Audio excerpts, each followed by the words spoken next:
सीमा हैदर क्यों रोने लगी और सचिन में सीमा हैदर के साथ क्यों नहीं बैठे। सीमा हैदर ने ऐसा क्यों बोला कि कानून मुझे जो भी सज़ा देगा मुझे मंजूर है। आइए देखते हैं इस वीडियो में। हम थक गए हैं सर, मैं बहुत थक गई हूँ। भले कोई भी फैसला कर ले, मैं बहुत थक गई हूँ सर। एक साथ मेरे साथ हम सचिन यहाँ बैठे होते हैं तो मैं बहुत खुद को बहुत ताकतवर समझती हूँ। आज वो मेरे साथ नहीं है, वो इतना बर्दाश्त नहीं कर पाएगा।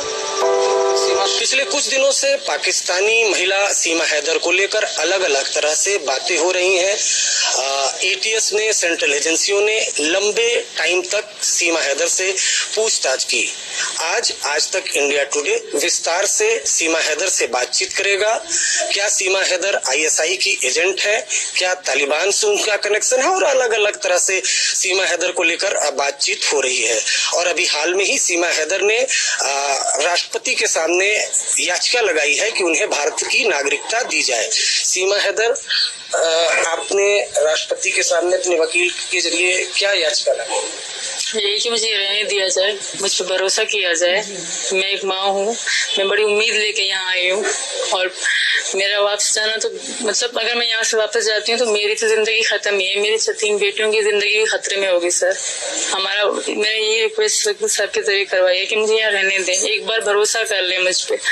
मैं एक औरत हूँ, मैं एक माँ हूँ और एक प्यार में, सचिन के प्यार में मैं यहाँ तक आई हूँ सर। जी सर। क्यों आपको लगता है कि अगर आप वहाँ गई तो आपकी बेटियों की जिंदगी खत्म हो जाएगी पाकिस्तान में? क्या हालात है वहाँ के? अगर बलोच, जिस कबीले से मैं हूँ बलोच से, तो वहाँ का तो बहुत बुरा है, औरतों के लिए बहुत ज्यादा बुरा है। तो गैरत के नाम पे कानून भी कुछ नहीं करेगा। अगर गैरत के नाम पे हमारे साथ कुछ भी होना तो वहाँ का कानून भी नहीं बोलेगा। माँ मेरे लिए फ्यूचर मेरा नहीं है ना मेरे बच्चों का। मैं यहाँ उम्मीद और आस लेके आई थी सर। जी सर। आपको जो पाकिस्तान से प्रतिक्रियाएं आ रही हैं उसको लेकर भी डर भय है, दुख क्या है? बिल्कुल है, मुझे नहीं छोड़ेंगे। पहले तो हिंदू से शादी करी है, दूसरा हिंदू धर्म में भी आ गई हूँ, तो इस चीज से लेकर पहले चलो छुप में बात थी, अब तो सबको पता है, तो कोई मुझे छोड़ेगा ही नहीं। वहाँ के मुकट्टर मुल्ला जो हैं वो ही मुझे मतलब एक अपनी मतलब पूरा पाकिस्तान मेरा दुश्मन है। कट्टर मुल्ला हो गए तो वो एक, मेरे जो ससुराल वाले वो, और जो मतलब मैं वहाँ की बातें बता रही हूँ कि बस सिंध में जो सिंधी इलाके हैं वहाँ ऐसा होता है। और दूसरी बात सर, लोग कह रहे हैं धर्म परिवर्तन हो रहा है, 3 लड़कियों का कल हुआ है, परसों मेरे लिए हुआ है। अरे वो हमेशा होता आ रहा है, मेरे लिए नहीं हुआ, वो हमेशा से चलता आ रहा है। अभी कह रहे सीमा की वजह से, और सीमा की वजह से नहीं हो रहा, ये शुरू से लेके चलता आ रहा है, अभी दिखाया जा रहा है। भारत में दाखिल हुई है, उसको लेकर सवाल उठ रहा है। लोग कह रहे हैं कि आप पाकिस्तानी खुफिया एजेंसी आईएसआई की एजेंट है। नहीं सर, ऐसा कुछ भी नहीं है। ऊपर चल रही है सब जांच, मुझ पे पता पड़ जाएगी। ऐसा कुछ भी नहीं है सर। अगर मैं होती तो मैं यहाँ बैठी ना होती, मैं भी आजाद तरीके से बैठी हूँ। कई दिनों से मैं जा चुकी होती, किसको जान अपनी प्यारी नहीं होती सर, पर मुझे वहाँ खतरा है। मेरा वहाँ कोई भी नहीं है सर, जो भी था मेरे माँ बाप थे वो मर चुके, अब मेरा वहाँ कोई भी नहीं कि मैं वापस जाने के लिए सोचूं भी। सही पाकिस्तानी है, मुस्लिम है, लेकिन जिस तरीके से आपने सिंदूर लगाया है, हिंदी में बातें कर रही हैं, इंग्लिश में बातें कर रही हैं, तो उसको लेकर अब ये कह रहे हैं कि आपको पूरा ट्रेंड किया है। किस तरह से आप चूंकि हिंदी शुद्ध बोल ले रही हैं, मेहंदी लगाई हुई है, पूरा जो हिंदुस्तानी लिबास है वो धारण किया, इसके लिए आपको ट्रेंड किया गया है? नहीं सर, ये मैं सचिन से शादी के बाद ही हुआ है, और मैं सचिन से जब से प्यार करती थी, जब हमारा प्यार बहुत उरूज तक पहुंच गया था तब से ये था। और हिंदी बोलने की बात है सर, मैं उर्दू में ही समझो बोल रही हूँ, बस कुछ लफ्जों का जैसे लफ्ज और शब्द हो गए, इस तरह चीजें में मतलब फर्क आ गया है। यहाँ सुन के बोल के, और सचिन के साथ तो 3 साल में रही हूँ। एटीएस जब पूछताछ कर रही थी तो इंग्लिश का शब्द दिया गया तो फटाफट पढ़ने लग गए सर? 2 लाइन थी, ऑलवेज लिखा था और पॉसिबल लिखा था। इस तरह की चीजें मैंने उनको पढ़ के बताई, मतलब मुझे 3 चीजों के आए। जैसे ऑलवेज का मैंने कहा हमेशा होता है, मतलब पॉसिबल जो होता है उनका शब्द बताया। इस तरह 2-3 शब्द मुझे समझ में आए, बाकी पूरा नहीं। हाँ, टाइपिंग किया हुआ था तो मैं पढ़ पा रही थी कि ये लिखा है, ये लिखा है। अच्छा, आप जब पकड़ी गई तो लोकल पुलिस से पहले आपसे यहाँ की जो सेंट्रल एजेंसीज है, आईबी वगैरह, आपने आपसे पूछताछ की हो? 3 दिन तक पूछताछ चली थी तब भी सर। उस वक्त किस किस एजेंसी ने पूछताछ की? अब मुझे तो इतनी पता नहीं कौन सी है, मुझे इतनी पहचान। क्या पूछताछ की थी, विस्तार से बताइए। तब तो नई बात थी, तो तब बहुत सख्ती से पूछताछ हुई थी सर। क्या हर चीज क्यों आई, कैसे आई, मैंने सब सच बताया सर, शुरू से लेके अब तक। और आज मेरे पति की तबीयत सही नहीं है तो मुझे कुछ अच्छा नहीं लग रहा सर। सुबह से मैंने उनको देखा नहीं है तो दिल फट रहा है, तो मैं बात ज्यादा नहीं कर पाऊंगी। सचिन की तबीयत खराब है? बहुत दुख है सर, हम थक गए हैं सर, मैं बहुत थक गई हूँ। भले कोई भी फैसला कर ले, मैं बहुत थक गई हूँ सर। एक साथ मेरे साथ हम सचनियाँ बैठी होती हैं तो मैं बहुत खुद को बहुत ताकतवर समझती हूँ। आज वो मेरे साथ नहीं है। आपको इस बात का दुख है कि आपकी वजह से सचिन और उसका परिवार मुश्किल का सामना करना पड़ा, ये इस वक्त ये दुख है? बिल्कुल दुख है, और मेरे पति को इस बात का दुख है कि उनके कारण, उनकी वजह से मैं और मेरे बच्चे ऐसे सुनते रहते हैं, कभी वहाँ भागते, कभी उनकी डांट, कभी उनकी बात। उनको इस बात का दुख है, तो मुझे उनसे ज्यादा इस बात का दुख है। मेरा सचिन बोला है सर, वो इतना बर्दाश्त नहीं कर पाएगा।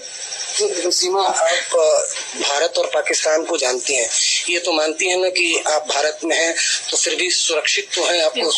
बहुत अच्छे हैं यहाँ के लोग, और जैसे मैं न्यूज में पाकिस्तानी मेरे बारे में बोलते हैं तो दुख होता है कि मैं पाकिस्तानी थी, पर मैं बहुत खुश हूँ कि अब मैं हिंदुस्तानी हूँ। और ये मेरे हमेशा मेरे पर लगा रहता है, किसी ने गिफ्ट करा है मुझे मेरा भारत महान। तो मुझे उम्मीद है कि मुझे समझा जाएगा, मैं औरत तो मैं अब मुझे जो कानून मुझ पे लागू करेंगे मैं उसी कानून से रहूंगी। मुझे जैसे अभी मुझ पे कानून था कि सीमा कहीं नहीं जाएगी, मैंने कभी मुंह से कहा भी नहीं कि मैं बीमार हो गई, तब भी मेरे मुंह से नहीं कि मुझे डॉक्टर ले जाओ, मैं नहीं रहूंगी, मैं इसी घर में रहूंगी। जिस तरह मुझ पे कानून लागू होगा मैं वैसे करूंगी, बस एक बार मुझ पे भरोसा कर ले। ये जो भारत मेरा भारत मान का, ये किसने दिया? ये गिफ्ट दिया था किसी ने मुझे, मेरे बच्चों को भी, तो मैंने लगाए रखा है 2 दिन से। पति का ये भी बयान है कि पाकिस्तान के जो प्रधानमंत्री उनसे गुजारिश की है कि उनको वापस भेजा जाए, उनके बच्चों की जिंदगी खराब है। नहीं खराब है, मैं वहाँ के लोगों से कहूंगी यहाँ मेरे बच्चों की जिंदगी सही है। हैदर के पास नहीं है, हैदर के 2 बच्चे पहले हैं, 10 और 12 साल के, इन्होंने स्कूल का मुंह तक नहीं देखा, और मुझे यकीन है कि यहाँ मेरे बच्चों का फ्यूचर है, वहाँ कुछ भी नहीं है सर। बस मेरा ये सवाल है कि सवाल ये उठ रहा है कि नेपाल में जब आप होटल में रुकी तो आपने नाम बदल दिया, हिंदू नाम से रही, बस का चैट भी आया है, बस के आपने जो मैनेजर से बात की, जो मैंने बच्चों के हिंदू धर्म के नाम रखे थे वही नाम होंगे। राजा, जिस मेरे बेटे का नाम राज बुलाते हैं, प्रेम का, परी, मुन्नी, ये सब मैंने नाम रखे हुए हैं इनके, कोई झूठ नहीं। अभी उनको हम इन्हीं नाम से बुलाते हैं। जब से हिंदू धर्म में आया तब से लेकर, जब से मेरी सचिन की शादी हुई तब से लेकर मैंने इनके नाम मैंने सचिन ये रखे थे। और सीमा मेरा शुरू से लेकर नाम था, और सीमा हिंदू में भी आता है, मुसलमानों में भी आता है, मैंने अपना नाम नहीं बदला सर। और प्रीति झूठ है, मैंने होटल में नाम लिखवाया ही नहीं था अपना। मतलब बस में और बच्चों के नाम हिंदू धर्म में मेरे जो है आज भी है। बच्चों के नाम क्या रखते हैं मेरे? वो जब से मेरी सचिन में मेरी शादी हो गई तब से लेकर प्रेम का, मुन्नी और परी और राज मेरा बेटा। मेरा एक सवाल है कि आपके पति से मेरी खुद बात हुई थी, उनका कहना है कि आपके भाई पाकिस्तान आर्मी में है, आसिफ नाम है, और चाचा आपके इस्लामाबाद में है। जी सर, उनसे, मेरे चाचा से तो मेरा कोई संबंध ही नहीं है। और जब मेरी सचिन की बात होती थी तब मेरे भाई मजदूरी करते थे, कोई नौकरी ना मिलने के कारण अभी 2022 में मतलब एंड में ही, शुरुआत में नहीं, वो नए लगे थे, वो छोटे सिपाही हैं, उनसे मेरा कोई संबंध नहीं। पुलिस जो आपके इर्द गिर्द, यूपी पुलिस का जो रवैया है आपसे पूछताछ कैसा? पुलिस, यहाँ की पुलिस कैसी है? ठीक है सर, अब मैं क्या कहूँ, साहब कोई अपनी ड्यूटी कर रहा है सर, सबका फर्ज है करना, क्योंकि मैं पाकिस्तान से हूँ। पर अब तो मैं हिंदुस्तानी हूँ, अब तो छोड़ दो यार, पाकिस्तानी कहना पाकिस्तानी, मैं यहाँ की बनना चाहती हूँ, मैं यहाँ जीना चाहती हूँ। अगर जैसे ये भी बात चली है कि आपको डिपोर्ट किया जाएगा, वो साथ मेरे साथ, मेरी बेटी के साथ जुल्म होगा सर, क्योंकि वहाँ हमें नहीं छोड़ेंगे। मैं बात पे कहती हूँ, अगर आप लोग लाइव बैठते हैं पाकिस्तानी, वो भी इस तरह की बातें करते हैं, फिर मैं सोचती हूँ वो सिंधी, जो सिंध ब्रांच है ना, जहाँ से मैं हूँ, सिंध से, और बलोचों के साथ बहुत बुरा होता है, और मेरे साथ इतना बुरा होगा, खट्टर मुल्ला ही मुझे नहीं छोड़ेंगे सर वहाँ के, क्योंकि मैं हिंदू धर्म में हूँ। अगर यहाँ से सीमा जाएगी तो यहाँ की बहू बेटी जाएगी सर, मेरी बेटियों के साथ ऐसा ना किया जाए। आपने कहा कि बलोच सिंध, हमने सुना कि वहाँ पर मोबाइल भी महिलाएं नहीं रख सकती। मैं कराची में तब रखती थी सर, अगर मैं गाँव में होती तो शायद मैं यहाँ कभी भी नहीं आ पाती वहाँ पे। और बाकी ना औरत मोबाइल रखती है, कुछ भी उनको और कोई सहूलत ही नहीं है सर गाँव में जहाँ है। अच्छा, मैं ये बोल रहा हूँ कि क्या ये भी सही है क्या कि जो आपके गुलाम हैदर ने आपको खरीदा था, पैसे दिए, ऐसा तो कुछ नहीं? वहाँ पे ऐसा ही चलता है सर, ऐसा आमतौर पे और औरत को भेजा जाता है 1-2 लाख में। वहाँ औरत की कोई इज्जत नहीं, मैं यही तो चिल्ला के कहती हूँ। तो जानना चाहता है भारत में। आपने देखा होगा कि मेरा जो पैदाइशी गाँव है उसकी कोई वीडियो नहीं आ रही। क्यों नहीं आ रही? कि कोई देने ही नहीं दे रहे, वहाँ कोई सी मीडिया को जाने नहीं देंगे। क्यों? इजाजत नहीं है ना। अभी मेरी बहनों ने भी कोई कैमरे के सामने नहीं आई क्योंकि इजाजत नहीं है सर, इजाजत बिल्कुल भी नहीं है। और जब मेरे ससुर है वो ही दिखते होंगे, उनमें से कोई औरत नहीं दिखती होगी। इजाजत अभी जब मैं वीडियो में आ रही हूँ ना, वो उनके लिए एक बहुत बड़ी चीज है। अच्छा, तो आपको भी पैसे दिए थे चीज खरीद, आपको भी खरीदा था? वो पापा से हुई होगी, मुझे नहीं पता सर, पापा ने लिए होंगे। क्योंकि यहाँ चलता है बेटी मतलब आमतौर रिश्तेदारी में करो तो नहीं, अगर गैरों में करो तो पैसे लेते हैं। घरों में तो करो तो पैसे। हाँ बिल्कुल। बेटी लेकिन मेरे पति की पहली बेटी थी, वो 2.5 साल की थी, तभी मेरे जो ससुर है उन्होंने 2.5 लाख में दे दी थी किसी आदमी, वो बड़ा लड़का था, उसको बेच दी थी। नहीं, क्या आपने बताया आपकी जो मेरे पति की पहली वाइफ पत्नी थी, उसकी 2 बच्चे थे, एक बेटी साजिदा, एक बेटा दिलशाद। तो जो साजिदा 2.5 साल की थी जब हमारी शादी हुई थी, तब उसने 2.5 लाख में बेच दी थी। गुलाम हैदर ने? उसके बाप ने, गुलाम हैदर के बाप ने ये को भी बेच दिया। उसका मतलब निकाह भी करवा दिया था। वो छोटी सी थी, वो लड़का बड़ा सा था। अभी तो 10-11 साल की हो गई है, हमें 9 साल हो गए, 60 साल। आपका ये जो इंटरव्यू है वो भारत के लोग देख रहे होंगे, भारत की तमाम एजेंसियां देख रही होंगी। सीमा हैदर क्या कहना चाहती है? एक ही चीज कहना चाहती हूँ, फांसी की सजा दोगे कबूल है, जेल डालोगे कबूल है, अब बस कर दो। जो भी सच था मैंने सब बता दिया। अगर कोई छोटी छोटी बात तक भी जाएगा, अगर मैं इतना भी झूठ बोलती हूँ तो मुझे ले जाओ, फांसी दे दो, पर मुझे ना पाकिस्तान जाने की बात की जाए। सचिन मेरे पति वो बीमार है, मैं खुद बीमार हो गई हूँ, मैं थक गई हूँ सर, बोल के एक को बोल में थक गई हूँ। मेरा एक आखिरी सवाल जिससे सब कुछ साफ हो जाएगा। आपसे इतने लंबी पूछताछ हुई, क्या आपका नार्को टेस्ट अगर करवाया जाता है या ब्रेन मैपिंग उसके लिए तैयार है? जो भी करवाएंगे मैं तैयार हूँ। मैं कानून, जिस तरह मुझे कानून कहेगा मैं वैसे करूंगी। मैं मेरे बच्चों का होगा, मैं उनके लिए भी तैयार हूँ। लोग कह रहे तुम्हारे बच्चों का डीएनए होगा मतलब वहाँ मेरे साथ, मैं उसके लिए भी तैयार हूँ। सब जो मेरे साथ करेंगे, जिस तरह कानून कहेगा मैं वैसे चलूंगी। यानी नार्को टेस्ट और डीएनए टेस्ट, क्या बोला आपने? हाँ, कह रहे थे कि जो बच्चों का मतलब डीएनए टेस्ट होता है वो भी होगा तुम्हारे का, मैं भले करवा ले। नार्को के भी जो भी करेंगे मैं कानून के साथ हूँ। अगर मैं गलत होंगी तो मैं डरूंगी, मैं कानून के साथ हूँ। जो सच होगा वही आएगा ना। एक आखिरी सवाल कि अब आप हिंदू धर्म अपना लिया है तो क्या आप पूरी तरह से शाकाहारी?